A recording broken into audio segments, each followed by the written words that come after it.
र म छैन कति खायो यी आज जियोस् आज जनता आको दिनमै पनि हाम्रो एउटा सुटिङ गर्ने मौका मिल्यो आज हामी त्यही म लगभग 15 वर्षपछि जनता हिँड्यो होला है जनता आएको हामी जन्ती अनि अरू दुईटा जन्ती उहाँ पुगेका छन् यी दुईटा जन्ती कहाँ छ यी दुईजना जन्ती उहाँहरू यो बाटो हामी छिचोल्दै आइराखेका छौँ यहाँ यस्तो छ सिन यो असोज 12 गतेको बाढीले यस्तो गरेछ अब कहाँ पुगिन्छ खोइ थाहा छैन सास चाहिँ अलि फुल्न थाल्यो हिँड्ने बानी छैन अरू त केही होइन यो भाइको चाहिँ खालि फोन आइरहन्छ क्या यो घरमा चाहिँ सोझो छ बाहिर चाहिँ अलिकति यसो दायाँ बायाँ गर्छ कि जस्तो शङ्का त गर्न पायो नि होइन अब अझ नगरौँ भन्नलाई छ ए मजाले हिँडिछ यो दिन फेरि दोहोरिएर नआउला तर पनि हेर्नु त हिँडिरहेका छन् यो शिशुलबाट आएका यी हल्ला गरी चलेर आएका यो कति रमाइलो छ ल हेर्नुहोस् रमाइलो छैन यो हिँड्न खुब गाह्रो हुँदो रहेछ है दाइ हिँड्नलाई गाह्रो छैन अमा उहाँ पुग्नुपर्छ उहाँ ओहो त्यो डाँडोमा कसरी गर्ने ख्याल छैन अरे नि ल यिनीहरू यहाँ ढिस गर्दै हिँडिरहेछ नि ल हेर्नु साह्रै गाह्रो ठाउँ रहेछ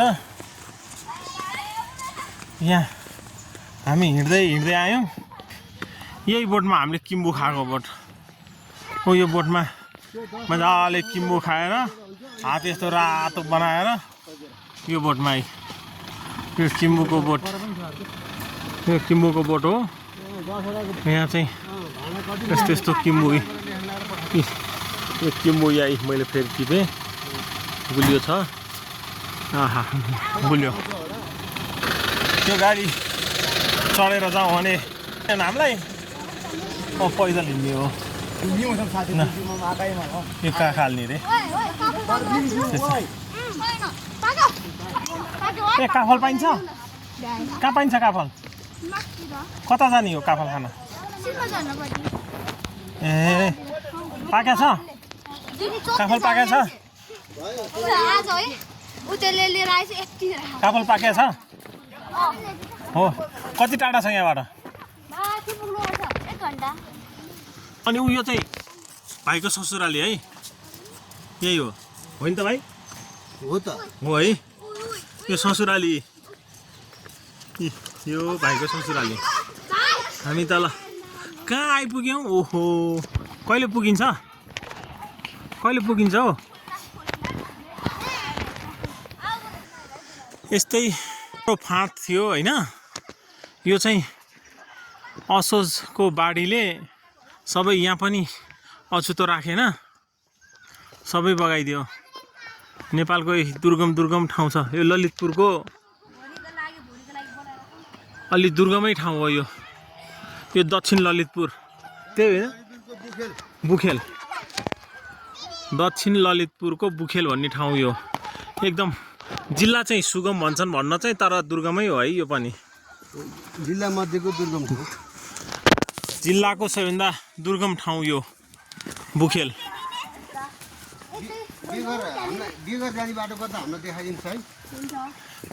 अनि त्यहाँभन्दा नि उतै जानुपर्ने हो यसरी हिँडेरै आउने हो सधैँ रमाइलो हुन्छ हिँड्दा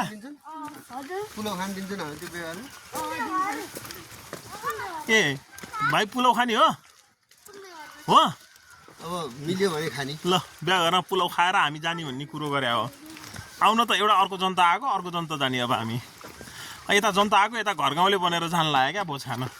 यता खाएको हिँड्दा सकिहाल्यो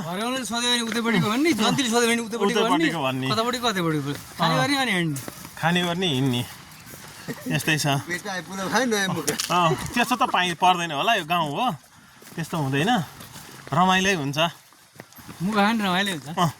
मुखा खाइ नि रमाइलो हुन्छ ए यहाँ त मोटरसाइकल पनि आउँदो रहेछ ल बा कहाँसम्म हिँड्या हो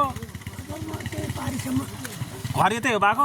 ए तपाईँ कहाँ हो घर ए हाम्रो घर पनौती बा ए जनता आउनु भएको हो जनता आएको बा हामी अनि तलसम्म हेरेर यसो घुमेर आएको सञ्जेल म ए सन्जेल हो बा ए ए कताको सन्जेल पहिलेदेखि यो बाको शङ्खुको सन्जेल कि शङ्खुकै हो सन्जेल दाजुभाइ हो दाजुको छोरो हो शिव ए ए ए तपाईँको दाजुको गोटी खेला झापा खेला धापा खेला बस्ने म बुखेल गएर आएको तिमीहरू कहाँ स्कुल गएर आएको हो बाँकी बजार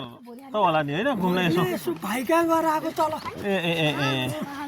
कति वर्ष हुनुभयो र बा म 76 वर्ष भाइ 76 वर्ष है ल ल बा बिस्तार आउनु है त ल ल अब हामी त अलिक टाढै पुग्नुपर्छ फेरि गाडी छुट्छ छुट्दैन गाडी छुट्दैन है छुट्दैन ल बा बेद घिम्रिया घर कता बा बेद घिम्रिया घर कता जाउँ दाइ केही भन्नु छ दाइ के भन्नु छ अलिकति हिँडेर थकाइ लाग्यो अँ अब कति बेलातिर घरतिर जाने हो ठेगान छैन है निकै टाढा आइएछ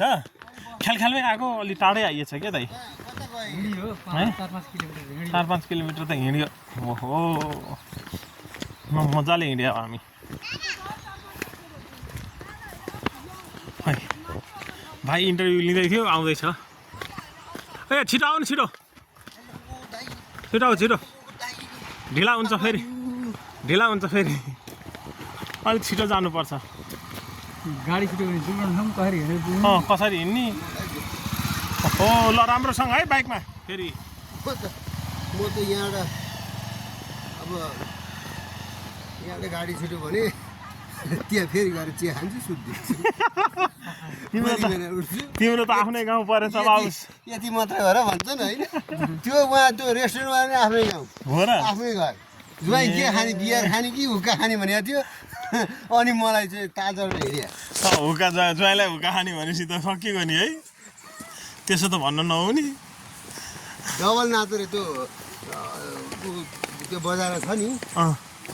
के डबल एउटा नजिकै दाजुभाइ रे अँ अनि अर्को चाहिँ के दाजुभाइको पनि डबल नाता के पर्छ भनेर भन्दै थिएँ अनि हाम्रो नेत्र सरले फलाना बुढा ज्वाइँ भनेर भनिदिइहाले ए हे र ज्वाइँ बियर ट्युबर खाने कि ऊ खाने भन्न थालेँ हुन्छ म अहिले खाएर खान्छु भनेर अनि आएर चिया टुबोक हामी बा शुद्ध झुलुङ्गे पुल चल्ने चाहिँ ठुलो इच्छा थियो कताबाट चल्ने त समय साथ दिएन है दाइ हुन्थ्यो अब शिव दाई बुढो भइसक्नु भयो अलिक गाह्रो छ उहाँलाई हेर्नु न हो हाम्रो ज्येष्ठ नागरिक दाइ गाह्रो भएर के गर्नु दाइ टाउका देखेर चाहिँ एकैचोटि अहिले यहाँबाट बेथानचोकबाट खोलासी पनौती चौर हुँदाखेरि अहिले बन्जारामा पुगिदिनुहुन्छ हो दाइ त्यसो गर्ने हो योगा त एकदम दाइले गरेको योगाको सुरुमा गरे भए अहिले योगा मुलुक हुन्थ्यो यो हो त हुन त म 8 बजे पर्दाखेरि दाइ त्यो टाउको टेकेर 1 घन्टा टाउको टेकेर खुट्टा माथि गरिदिनुहुन्थ्यो होइन त दाइ यतापट्टि बनाएर दाई भने दाई हो नि त फेरि दाइ भने दाइ नै हो दाई भने दाई हो ए पहनु न पहनु कति हतार के जान भने नजिक परि जाइ उता माथि घरमा बस्न हेरेको अहिले अझ टच बल्दै आएको थिएँ अँ यसो बल्दै आउँदाखेरि मेरो खुट्टामा परेँ म टाउको माथि खुट्टा टेकेर भर्खर त्यो सिक्सासँग गरेर आएँ खुट्टा लिएर हल्लाइ देखिन्छ के पनि देखेन फेरि खुट्टा लिएर हल्लिदेखि परिदाले के जन्तु यो मान्छे खुट्टामा देखिन्छ के हो भनेर उसले फेरि भन्न थाल्यो मलाई चाहिँ हाँस उठ्यो क्या भेडी काट्दै यो खेती एउटा